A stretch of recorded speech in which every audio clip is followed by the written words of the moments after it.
Just waiting for one important guest that we will start shortly, okay?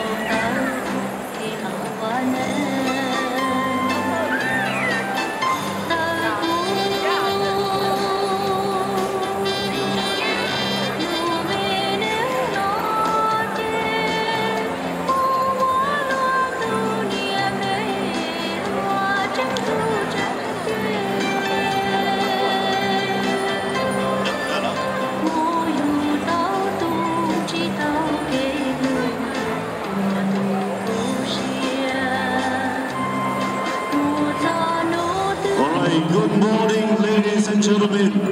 Welcome to the park. It is an Year in the city of St. Paul. My name is Chua Tao, and we are here for tonight on this event. For the Hmong community, I would like to welcome each and every one of you to the ceremony of Hmong New Year for the year 2022 to 2023. And it is time to open the grand opening ceremony.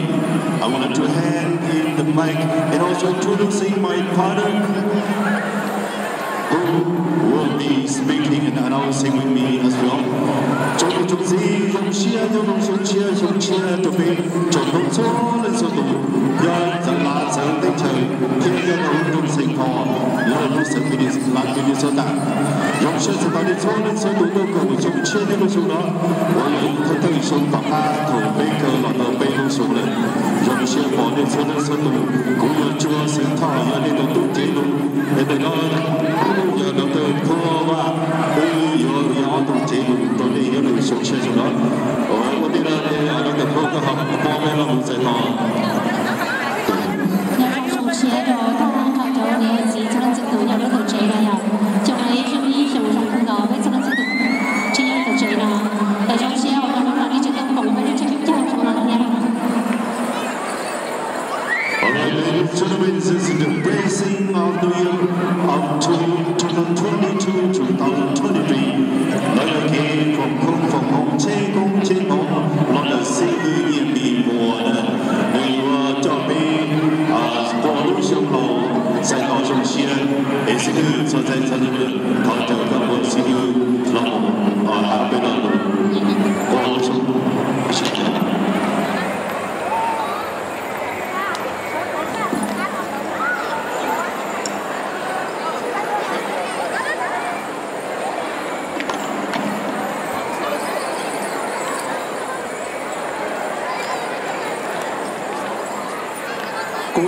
cũng cho không nọ cho hồ chú cũng cho cũng lúc mây nọ cũng cho cũng lúc mây trường cô hồ mong những người mong family để cũng biết là trâu còn cũng có sông còn tàu cô hồ nhớ cũng biết là cha còn cũng có sông còn ta cũng có sĩ phương nhẹ bị mùa của nó chế hành lục khí nó cho hành lục cho lấy bỏ lấy phụ ra bỏ ra chạy lúc tôi của giờ lấy chỉ thị đồng là cả sĩ nó để ai giờ nó nhìn số thị to nhiều con lúc chiến đấu thì sáng tôi đó ai đi có câu hiểu chữ châu còn số đầu sáng tôi chúng ta nhớ project đầu tư và sáng tạo, project chúng ta nhớ project công ty và sáng tạo, xây dựng cho xây mình sota và sáng tạo, chúng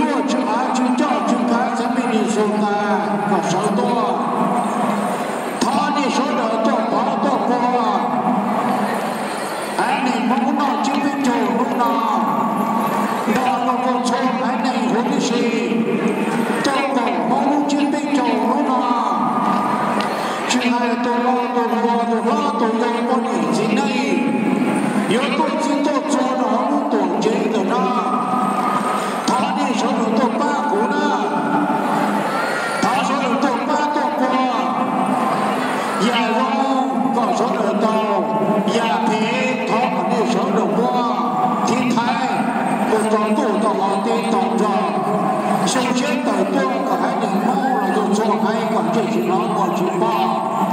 u thọ thì ba cú nó mua mình bỏ mua u chỉ lần đầu tiên trong luôn từ nó trong luôn nghĩa từ nó mà giờ chỉ mất cho chỉ hãy đừng cho sợ chỉ tao nhớ chỉ nhà trong nghĩa từ nó mà giờ đã cho rồi đâu giờ thì giờ chỉ không cho rồi bây giờ đi nó cũng một tên của thương kỳ tôi được nó theo đến một bấy sự nhớ lời chia giờ thì giờ chỉ không được nó bảo chế đó bây giờ lời chia nó nhớ chỉ chia hãy để không là rồi cho hết này của tôi nó luôn tổ chế đó mình đâu là tới hậu tới đi kinh qua của nó chỉ đã từ từ tu tới chạy nhớ chỉ chia cho đời nó tôi nó công hồ trong đó trong tờ trong địa trong một trời trong nọ trong một trời nhớ chỉ chia cho đời cho mày mà theo một chỉ nữa nhớ chia ra cho đời nhớ một chỉ một ý chỉ biết chia nào giờ nhớ chia biết hãy này mong là trong cho hãy này chỗ nào cho cái chỉ sĩ hổ dây niềm nô sinh cá sinh chê tàu ra nhà thề cho được quốc gia lò hài nhà do cho được chỉ hài nhà đi nó cũng không lời cả lời hiện bây giờ tôi biết chế nó cũng không lòng ngô của ta không đi gì chế bị số bị sự vì đã bị bỏ tục của ta đây nhà khởi gì khởi dùng khởi gì khởi cô chế khí bố khí gì chế chỉ sĩ tùa chế chỉ sĩ bông ta không đi gì của trái nhà anh đi không là cho anh đi sợ chỉ tao nhớ chỉ đó mà nó biết nó chế của ta không đi gì chế mà nhớ cả tàu bò nhớ cho một bó nó tu cho khó tí tròn tròn này mà sự có phải bị hổ bí nó mà nó cho anh này là anh đi mua gì cho nó còn chỉ bỏ đâu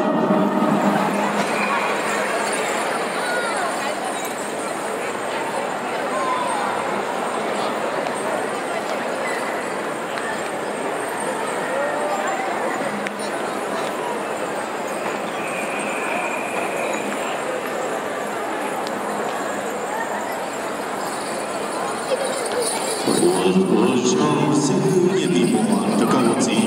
整个空空清清，也培养其中准备还能朋友的生命的是哪呢？我们从这个叫特定的到了嘛，这个我也没有到当地的是吧？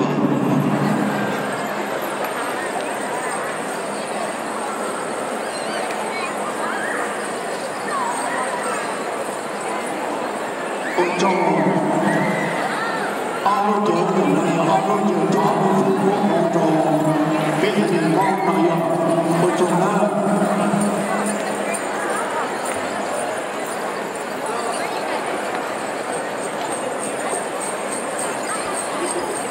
tại vì nó cho hãy đi bóc bà cho và sau đó chỗ đời Hãy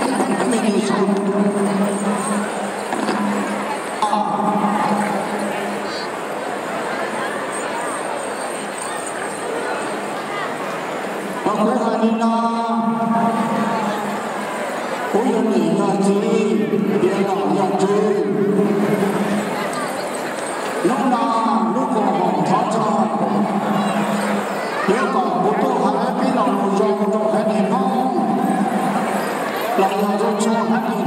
cho kênh Ghiền Mì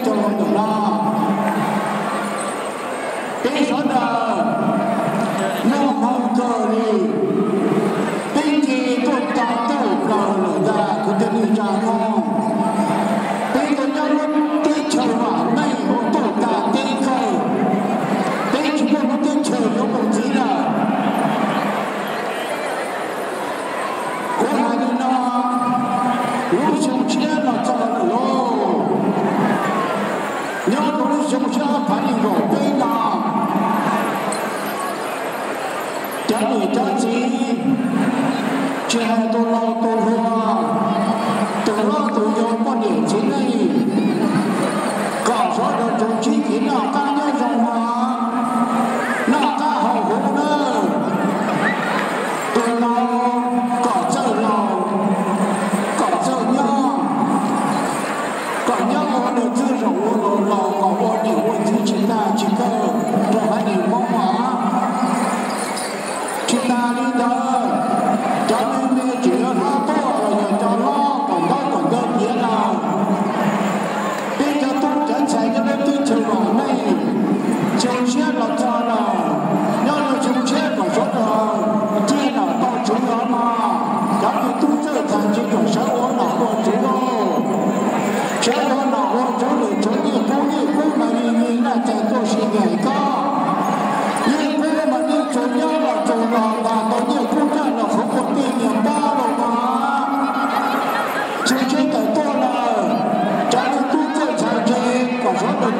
will be cutting the white ribbon by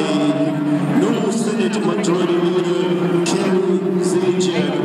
newly elected Senator Tom Young from Lakewood, newly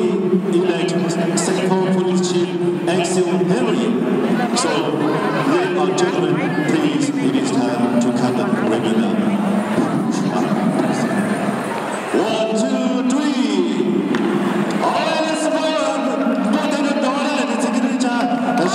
不吃亏了，也是那些Everybody will pick up an NA and drink from the page. Hold on, yeah. Pick up a juice, there's a New Year blessing, and also an NX ready.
Cho nên cho mình tôi mới hiểu là thường cảm thấy sống chiêm của nó có những mưa giàu để sửa được tận đó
Please like, share, and subscribe to our channel for more upcoming videos. Thank you.